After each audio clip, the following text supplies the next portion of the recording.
এখানে দেখো আমাদের বোর্ডে যে নাম্বারগুলো দেওয়া আছে এইগুলোর স্কোয়ার আমরা কিভাবে মুহূর্তের মধ্যে করে নেব সেটা শিখে নেব। 1 2 3 4 5টা 3 আছে, ঠিক আছে। 1 2 3 4 5টা 3 আছে, এর স্কোয়ার করতে হবে। এর স্কোয়ার কি করে করব? প্রথমে আমরা কি একটা 3 আছে, এই একটা 3 এর স্কোয়ার করে নেব। কত হয়? 3 3 9 হয়। তো 9 আমরা একটা ডিজিটের করব না, দুটো ডিজিটের 9 লিখব। এই যে 09 লিখলাম, 09 এর পরে এটাকে আমরা একটু সাইডে করে লিখে নেব। এখানে 0, এখানে লিখব 9। এরপরে এই 3 এর ধরে নাও 3 3 9 হয়ে গেছে। কি বসাতে হবে দেখো, 9 এর থেকে 1 কম কত হয়? 8। তো এখানে যেহেতু 1 2 3 চারটে 3 আছে, এখানে আমরা চারটে 8 লিখব। একটা দুটো তিনটে চারটা। এরপরে 0 থেকে 1 বেশি কত হয়? 1। ওই 1 আমরা চারটে 1 লিখবো এই সাইডে। 1 2 3 4। এইটা হয়ে গেল আমাদের 5টা 3 এর স্কোয়ার, ঠিক আছে। এরপরে এইটা দেখো একই পদ্ধতিতে করা হবে। এটা আছে 1 2 3 4 5 6 7 8টা 3 আছে। 1 2 3 4 5 6 7 8টা 3 লিখলাম। 8টা 3 এর স্কোয়ার।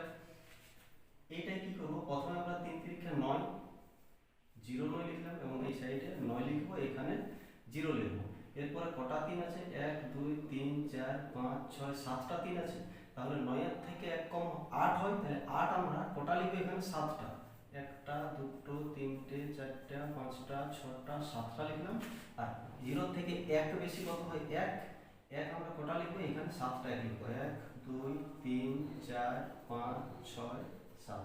তাহলে এইটা হয়ে গেল 8টা 3 এর স্কোয়ার, ঠিক আছে। দেখো কত সহজে হয়ে যাচ্ছে। এরপরে দেখো এই 6, কটা 6 আছে? 1 2 3 4 5টা আছে। এখানে লিখবো 1 2 3 4 5টা 6 লিখলাম। তার বর্গ বা স্কোয়ার কত হবে? এখানে দেখো আমরা 6 এর স্কোয়ার করবো। 6 6 কত হয়? 36 লিখলাম। ওই সেম পদ্ধতি 3 আর 6 কে একটু সাইডে লিখবো। 6 এখানে লিখলাম 3। এরপরে কটা বাকি আছে? 1 2 3 চারটে 6 আছে।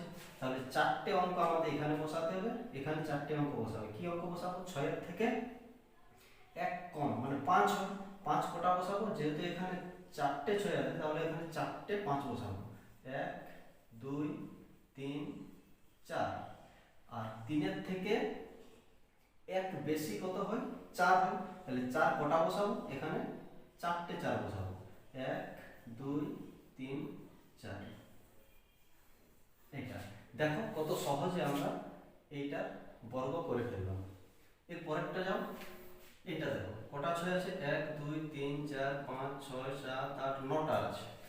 1 2 3 4 5 6 7 8 9। আর বর্গ, এই 6 এর বর্গ কত হয়? 36। 36 কে আমরা এখানে 3 লিখবো, এখানে 6 লিখবো। এবারে 1 2 3 4 5 6 7 8টা 6 আছে, এটা বাদ দিই। তাহলে 8টা এখানে ডিজিট বসাবো। কি? 6 এর থেকে 1 কম কত হবে? 5। কটা 5 বসাবো? 8টা 5 বসাবো। 1 2 3 4 5 6 7 8। এখানে 3 এর থেকে 1 বেশি 4। কটা 4 বসাবো? 8টা 4 বসাবো।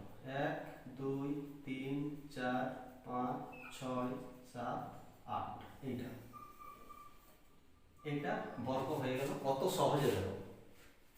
এর পরেরটা দেখো 9। 1 2 3 4 5 6টা 9 আছে। 1 2 3 4 5 6টা 9। 6টা 9 এখানে লিখলাম। এই 9টার বর্গ করব। 9 9 81 হয়। 81 কে আমরা 8 এখানে লিখব, 1 এখানে লিখব। কটা 9 বাকি আছে? 1 2 3 4 5টা 9 বাকি আছে। তাহলে এখানে 5টা ডিজিট বসাবো, এখানে 5টা ডিজিট বসাবো। কত বসাবো? 1 এর থেকে 1 কম হলে কত হয়? 0 হয়। তাহলে কটা 0 বসাবো? এখানে 1 2 3 4 5টা 0 বসাবো। 1 2 3 4 5টা 0 বসাবো। 8 এর থেকে 1 বেশি কত হয়? 9। কটা 9 বসাবো? 5টা 9 বসাবো। 1 2 3 4 5টা 9। এইটা হয়ে গেল এইটা বর্গ, ঠিক আছে। এর পরেরটা দেখো এটাতে কটা নয় আছে? 1 2 3 4 5 6 7 8 9টা নয় আছে। এখানে লিখবো 1 2 3 4 5 6 7 8 9টা নয় আছে। এর বর্গ মানে 9 এর বর্গ 81, 8 এখানে লিখবো, 1 এখানে লিখবো, 9টা নয় আছে। তাহলে 8টা 9, এদিকে 8টা ডিজিট আছে, তাহলে 8টা ডিজিট আমরা এখানে বসাবো, এখানে 8টা ডিজিট বসাবো। 8 কটা এবং কি ডিজিট বসাবো? 1 এর থেকে 1 কম করলে 0 হয়, এই 0 এখানে 8টা 0 বসাবো। 1টা 2টো 3টে 4টে 5টা 6টা 7টা 8টা। 8 এর থেকে 1 বেশি কত হয়? 9। কটা 9 বসাবো? 8টা 9 বসাবো। 1 2 3 4 5 6 7 8 এইটা। তাহলে 3 6 আর 9 এর যদি বর্গ করতে হয় এইভাবে আমরা খুব সহজেই বার করে নেব। এরকম ইন্টারেস্টিং ভিডিও আবার নিয়ে আসবো, সঙ্গে থাকুন।